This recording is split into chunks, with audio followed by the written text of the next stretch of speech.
So I thought of talking about the, in relation to the previous talks and the mind and the wild animal series, the first three fetters and the animal. How does it relate to it?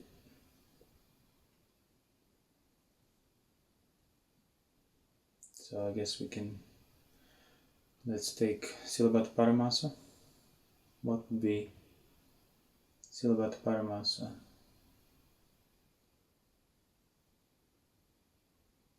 From your point of view, in terms of the citta, the wild animal that's there, why is it a fetter? Or rather, describe the fetter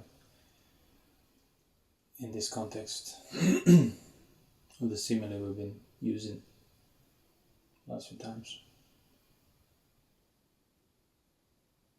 Is the animal fettered?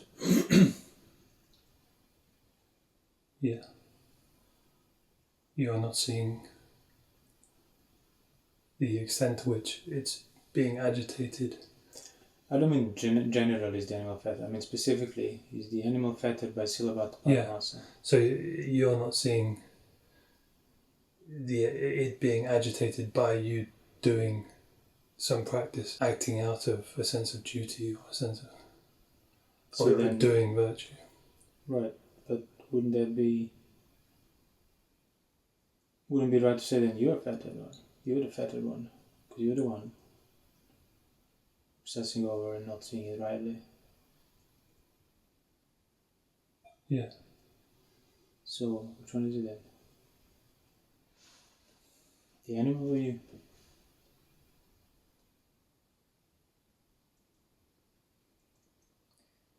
I'd say it would be closer to say you, but I think what I was thinking to say it's not was that it would be kind of akin to, in terms of the simile, sort of just having okay, in theory I need to tame this animal. But you don't see the animal. You don't know how to relate to it. You don't have any, and so you just have, and all you can do is have some kind of, you try this, like some kind of set of instruction, and now if I follow these things, I hope that it will calm the animal down, basically. So, see, at that stage, why are you not seeing the animal? Precisely because of expecting the result of peace or something to come out of following some kind of prescribed thing. So it's, in other words, your thought of what the animal is like going to be on the other end of when I finish doing all of these motions. And who are you doing those motions for then? If the animal is not seen, who are you doing the duty and the precepts for?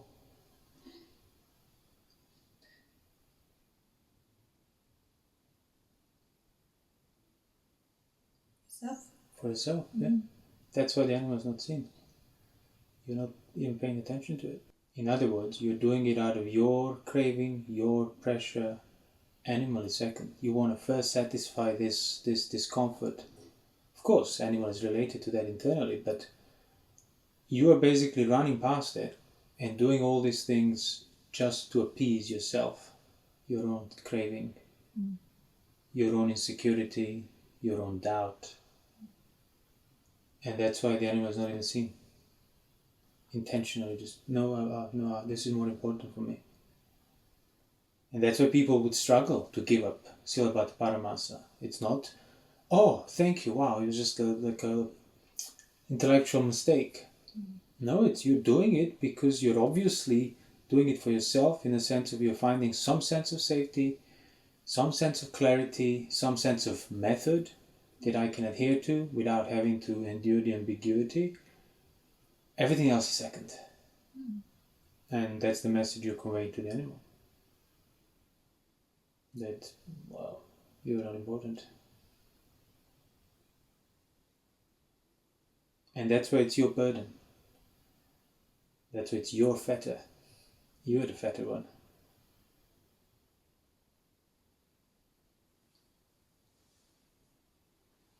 So that's that whole point of, that we've been saying so many times, that you have to kind of go against yourself and your own sort of a degree of your own inclinations, like you take on the precepts, but then you want to overly define them. It's like, well, no, actually, now that's a problem. Mm-hmm. That will make things worse. Needing to overly define, to specify, to avoid doubt arising, to clarify, to rehash millions of times. Oh, but the tradition, the way, the duty, the ajahn, the teacher said this. It's like, well, yes, you need to learn what the rules are. You need to learn what the extent of virtue to be developed is.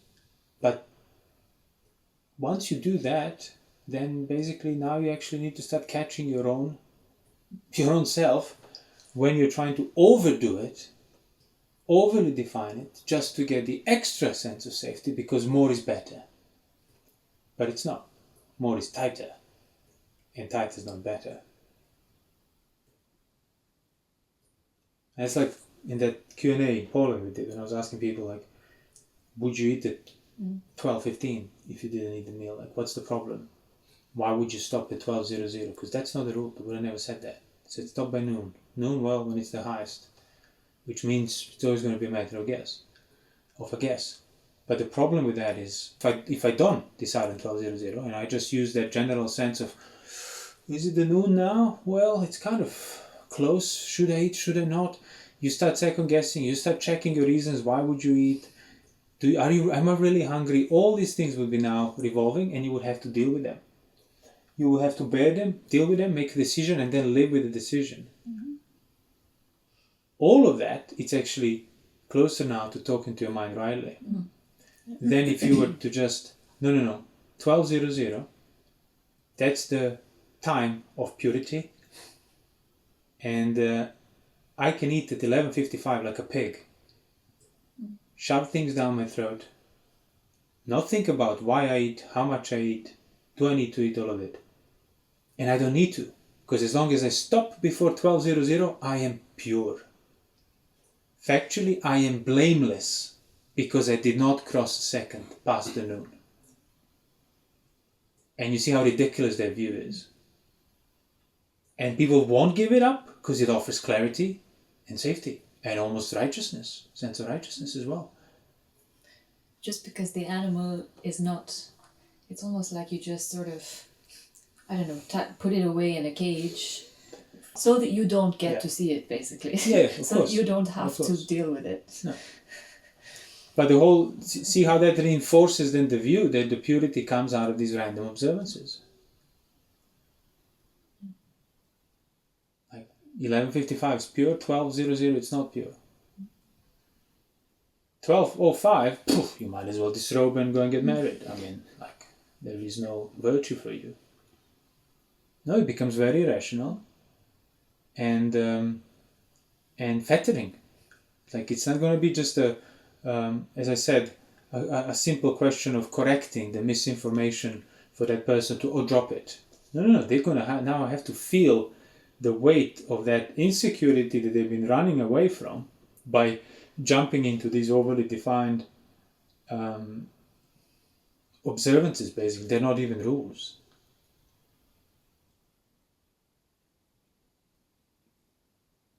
Just for the sake of avoiding ambiguity, doubt, second guessing, reflection. All things that pertain to the mind, to the animal.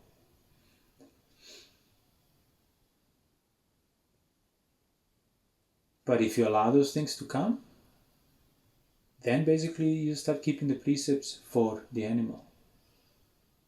For the revelation, clarification, containment of the animal. And then you're unburdened completely. You're not fettered anymore. You don't have to do anything for yourself. You don't have to do anything, exactly. You're just abstaining from doing these things, and animals closer and closer and clearer and clearer. And I guess you can see how that relates to the fetter of doubt. When doubt is present, what would that person do?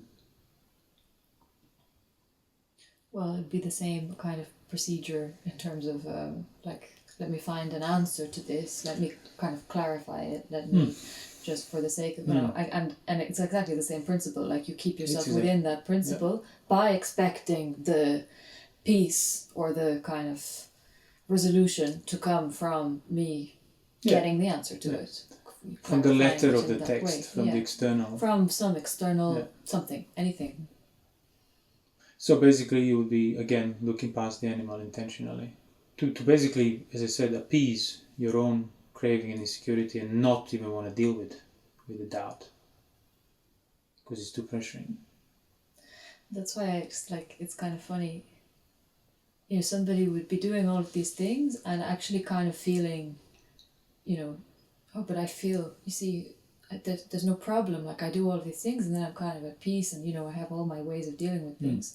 You start not doing them. Feels like you've taken 10 steps backwards. Yeah. Well, because actually you only just started. Yeah. And you become very dependent on those circumstances, on those highly managed circumstances. I mean, there were monks that disrobed. So they forsaken the entire training because they ended up in the environment where nobody would offer the food properly, traditionally. And it's like, you realize, wow, how deluded you would have been all the time to not even realize important as important and unimportant as unimportant, to not be able to distinguish. So in their eyes, it was better to forsake the entire practice for freeing yourself from samsara than to endure their own misconceived ideal of purity, i.e. impurity.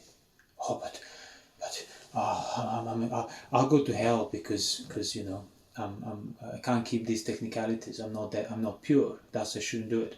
But you won't go to hell, committing to sensuality and basically following your senses like an animal. No, that will not take you to hell at all. Because it's easier. Because you still don't take on responsibility. See, even when they disrobe, they wouldn't have taken on responsibility for doing it. It would have been, because the purity. Oh, okay, fine, fair enough. So it's like, I just did it because of this, and this was done because of this, and this was done because of this. Thus, please don't put any of that weight on me. Yeah. Not having to have the burden of making a choice and really feeling like what I'm going to do is going to bear consequences. Yeah. So how does that relate to Attavada then? So you're not seeing the mind in these two examples of doubt and you're intentionally going past it. And you intentionally refuse to basically look in this direction. You do not want to take your eyes from the external sense of duty, sense of methods, sense of performances, sense of blind adherence to the virtue, and as I said, the sense of duty that defines you, and same to that external sense of external things that you'll be seeking to appease your own doubt, because see, the resolution comes from outside. When I get the right information, then doubt cannot arise anymore, until it does, in which case I need to update my information and so on and so forth.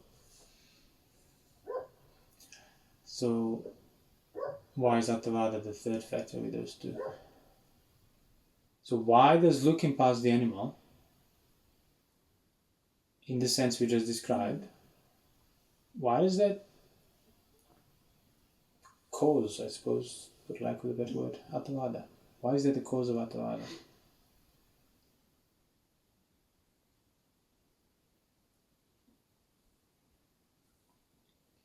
So I'm trying to give an answer, but look at the space in between.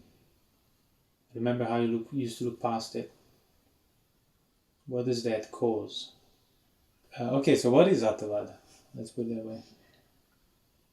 It's translated as belief in self. But it's obviously a bit other than just believing in yourself. What is the main defining characteristic of Attavada? External. External.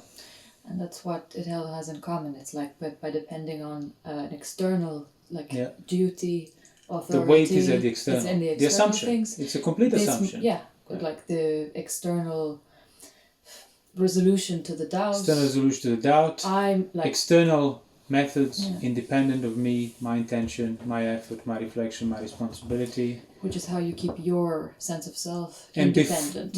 But before that, before you even took on these duties and tried to practice, again, sense objects, dependence on sense objects, desire, delight in sense objects, being defined by possessions, everything, external, external, external, external. So your sense of self exists now on account of the assumption of that external. I, independent of me, independent of my experience as a whole, independent of the 5 aggregates. And you're reinforcing that assumption. Well, you were reinforcing that assumption through non-virtue, non-restraint, sensuality. But now you are not removing that assumption either, because of your practice is the practice of Silabhata Paramasa and avoiding of the doubt, trying to get rid of it. So you are still very much reinforcing the same thing. So Attavada goes hand in hand with it. Would you say actually in a way, I mean, that's why it's like, I don't remember which sutta it says, but it's like, a baby doesn't think about duty or about doubt or whatever. And same sense, like somebody who's just normal sensuality, not practicing, doesn't necessarily think, it wouldn't kind of come up this, but it's like this tendency that can only, it is there, it's underlying. Of course. If you were to try to go against sensuality that's the and wake up, that's the first thing you're going to encounter. You're going to see what was fettering you, which is going to be that dependence on that, as I said, external definition for what the truth is, in the sense of to alleviate the doubt, information and so on. The external weight of the authority of tradition, dharma, suttas, doesn't matter, but I'll adhere to this as a method, as a prescribed steps, virtue and duty basically. And same, I'm keeping the virtue for the same, out of the same attitude. I'm virtuous because that will somehow magically in return do this work for me on the inside that I'm very much intentionally refusing to look at. So say then somebody's becoming aware of this, and then when they have doubt pressuring their mind, they don't just automatically go out and seek the resolution. They endure it. They don't act out of it. They learn to calm within that, not at the expense of it. Same in terms of the that sense of duty and virtue. They still keep it, obviously. You don't go against it. But then you take responsibility for doing so. So if you start shifting that emphasis on like, no, it's things are unwholesome because they're rooted in unwholesome intentions, and things are wholesome because they're rooted in wholesome intentions. And that's something that needs to be repeated, reflected upon, and drilled into you, so that you stop automatically just falling onto the assumption of the external duty, resolution, authority, method, weight, removal, safety. So say a person now endures the doubt rightly, takes on weight of responsibility. They're not just doing it blindly to appease their own ideal and desire. And then, exactly, the signs of the mind would be more and more apparent, the space in between, as a real entity, as a real phenomenon, as something that you're just completely looking through. let's say that way. How does that then free you from those fetters?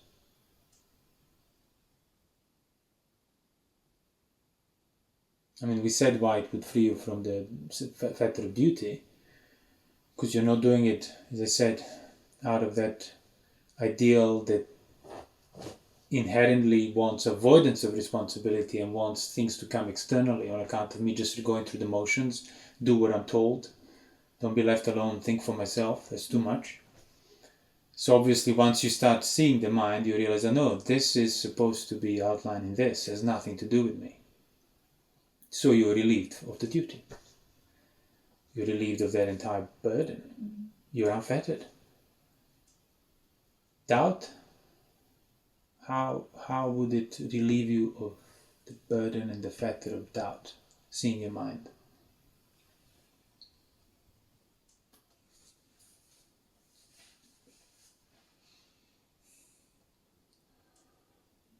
It relieves you of the burden of having to do anything on account of the doubt. No, you never had to do anything. But you don't see that? Yeah, that was your fetter of duty. Okay. So now you don't have to do anything, that's your fetter of duty gone. But now the fetter of doubt, you might not be doing anything on account of it, but it's still there, unpleasant, fettering you. How would you be unfettered? Or rather, how does seeing your mind, seeing the wild animal, how does that unfetter you from the burden of the doubt? You don't doubt anymore. Well, one way of describing it would be the deactivation of... Of what? What is being deactivated?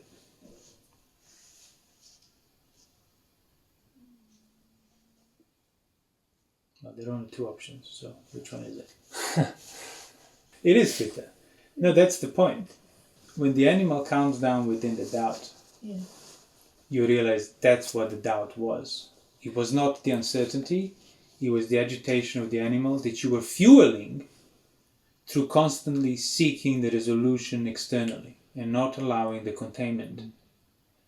And if you calm the animal within the doubt sufficient amount of times, that doubt part of the uncertainty, the pressure, the pain is gone completely, because it was solely because of the agitated animal. And then you realize, oh yeah, I still have uncertainty, but there is no more doubt. And certainly then there is no more view now that it will come to resolution of the external kind of information and permutation and so on. So obviously you can't just deactivate it at that stage and tell it to calm down. You have to confine it within the doubt. And that becomes your mode of being. Until the animal calms down within it. And then you see what's left. And you see what was gone. And that goes hand in hand with that safety as well. That you would be... That's why the first three fetters go away together. Not first and then second and then there. Well, I was thinking it's kind of really more it's like... the same thing. Yeah, it's the same. Yeah. The three implications of the same thing. The safety you find in the external sense of duty, definition, authority, methods. The safety that then shelters you from doubt. And when doubt comes, you basically fight the doubt by clarifying your external safety even more. And all of that just reinforces your assumption of the external as where the sense of yourself is, independent of your experience. Even if you don't think myself is external, simply depending on the assumption of that degree of external, that is what yourself is. Yeah. So by in order for the mind to calm down within that, you have to confine it within that and not act out of that. And that's that, I think there's like a Zen, I wasn't a koan, he was saying or something when he says before the practice, this monk wrote that, says before the practice, mountains were mountains, forests were forests, rivers were rivers, something like that. When he started practicing, mountains were not mountains, and forests were not forests, and rivers were not rivers. He was like just everything, top to bottom, was affected by that doubt. But then after his mind calmed down, the forests were forests, mountains were mountains, rivers were rivers. But you had to go through that withdrawal, basically.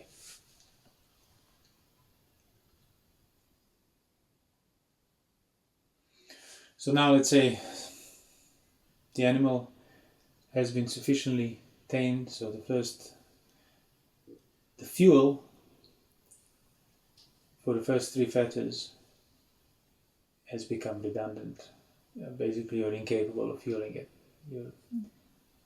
You're incapable of finding safety. There's no need for safety. So all of your previous efforts would be meaningless now. You couldn't even conceive to assume again what you have kind of unassumed, what you've seen through. So how would then, what would then be, again in relation to the animal, the removal of the other 2 coarser fetters, sensuality and ill will? How would you describe that from the point of view of the citta? Let's say, just to compare it with what you just described in terms of doubt.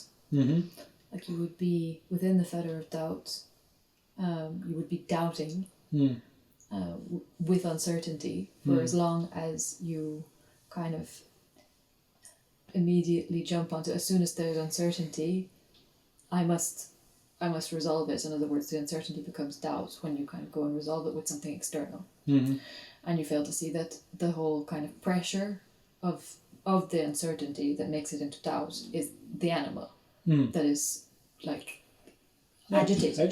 Yeah. And when you kind of realize, wait, no, that is the problem, the animal calms down, it becomes impossible to do the same. So let's say in terms of sensuality or ill will, it would be the same principle.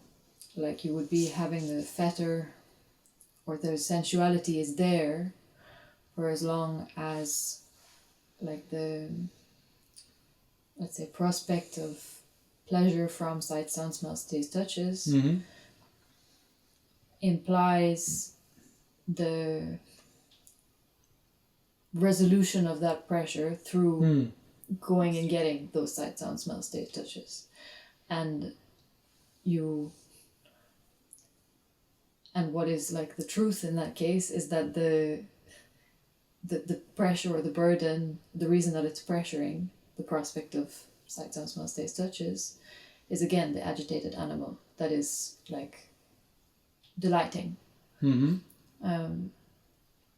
So, and if the animal were to calm down sufficiently, Then like what? thoroughly, see, the animal can calm down, but that doesn't necessarily immediately free you from the fetters. Exactly. That's my point. So this is my question to myself.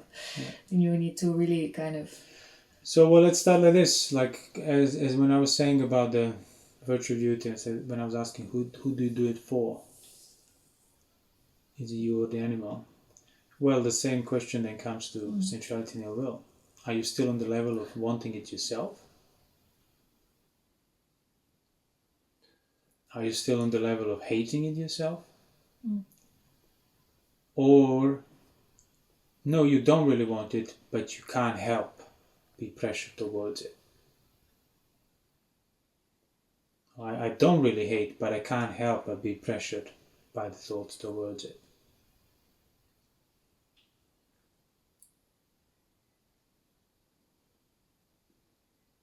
So if it's the second one? Well, the second one would be if you would have undone the first one. Yeah. So first you need to yourself stop wanting it. Like, no, I generally don't want this. But I can't help it. Let's put it that way. Of course, you're helping it in terms of not acting out of it, but I can't help but have the desire. That's when you can start to differentiate. Okay, so that's the animal's desire. It's the animal's preference. And yes, for as long as that animal still will have even possibility of such desires, I'm liable to act out, even if I don't want it. So you were doing it for yourself by not seeing where the problem was, basically. Okay. And then you can make that distinction. Well, yeah, so then those suttas when the Buddha says like, oh yes, I saw how little satisfaction, how perilous sensuality is, how much better renunciation is, but my mind didn't want to leap towards renunciation. It still wanted sensuality. So it's like, I did everything right.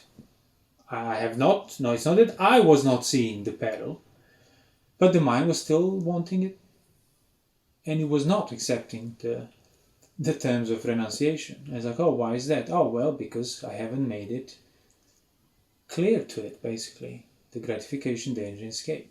So you need to now go start what we spoke in previous talks. So you can have the calm mind, but if it still prefers sensuality as the means of pleasure, the animal, you're still liable to it. So you need to calm it, but not for its own sake, but only for the sake to be able to start talking to it and conveying that it should not want it either. It's better for it to not want it. And same with ill will.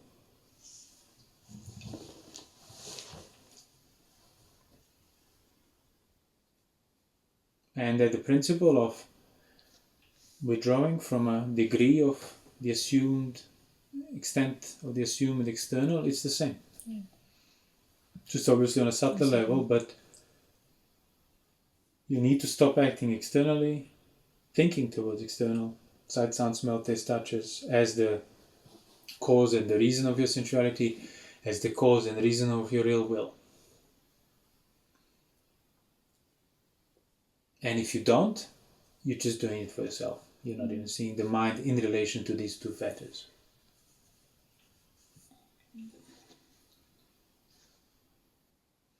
And what is the message you want to convey to the mind regarding ill will? So that it drops it, so it doesn't want it, so it stops going towards it. And we talked about sensuality and everything else, but how about ill will? You know it's bad, you know it's harmful, but the animal still leans towards it every now and then when it's annoyed. So how do you teach it not to? Remember we spoke about the reward.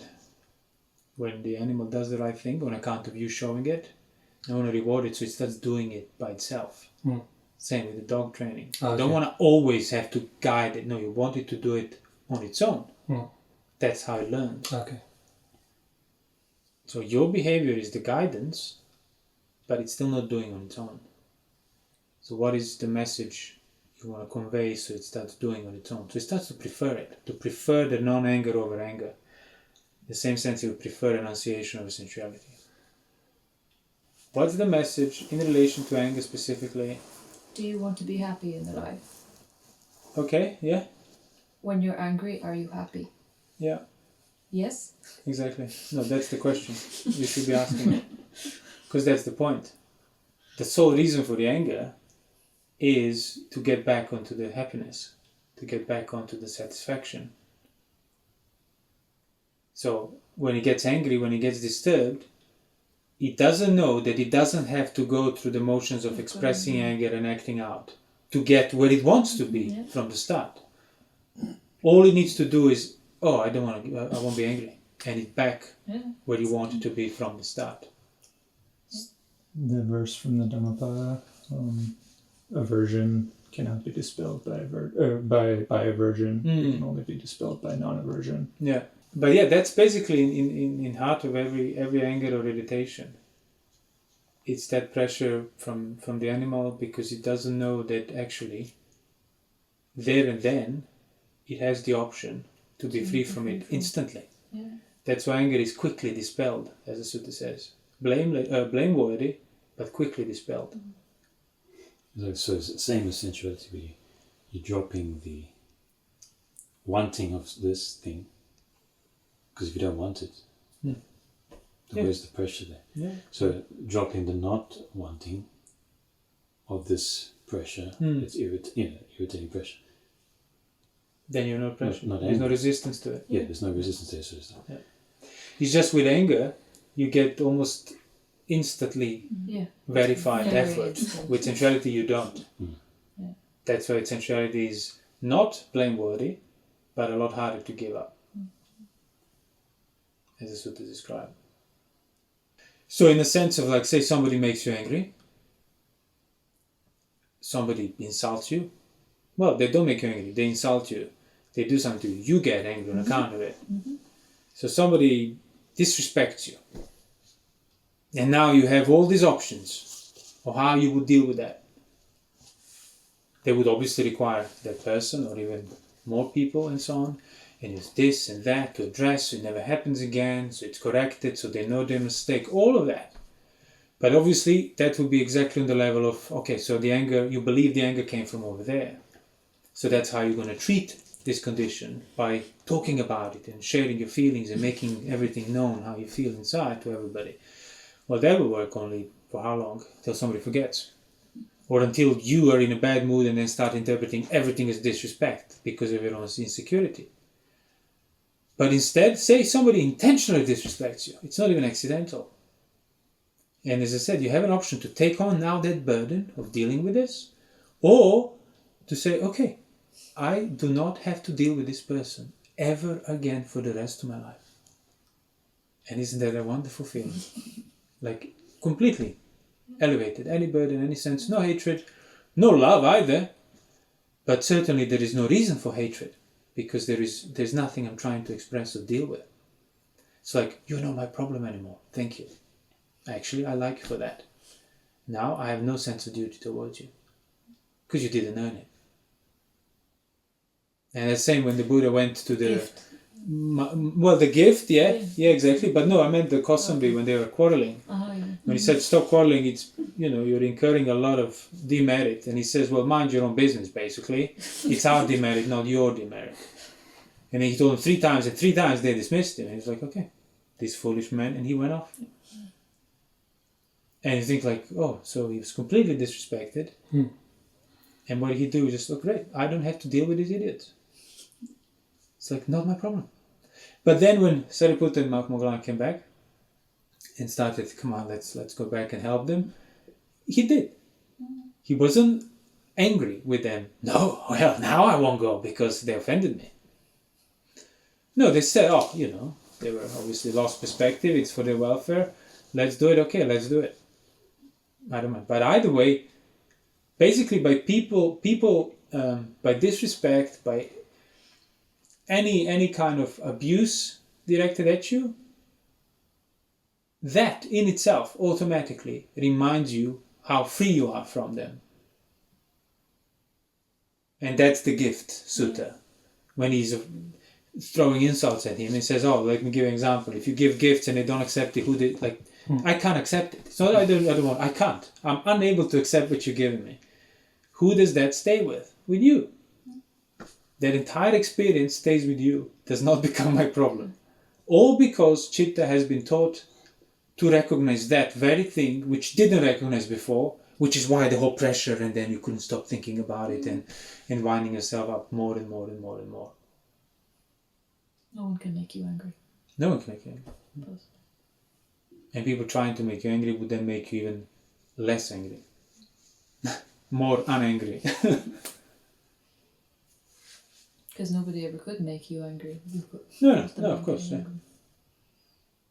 So there's a pressure towards anger. You realize, okay, not expressing it, not giving into it, not acting out of it, and then conveying the message to citta that actually, just try it, just humor me for a second, drop it, and you'll see that's what you wanted from the start. When you wanted to go through the anger, every time you did in the past. And actually, it's the same for sensuality as well. The outcome of it is what you want, and you can actually have more direct access to it by dropping sensuality. That's the monk when he said to the Deva, when he said like, why are you forsaking what's visible here and now for some uncertain goal later? He's like, no, what are you talking about? It's the other way around. I am practicing what's accessible here and now instead of the uncertain results later, which is sensuality, is always uncertain, implies the time, implies the sequence, implies the uncertainty. Giving it up immediately there and then gives you the satisfaction you wanted through it.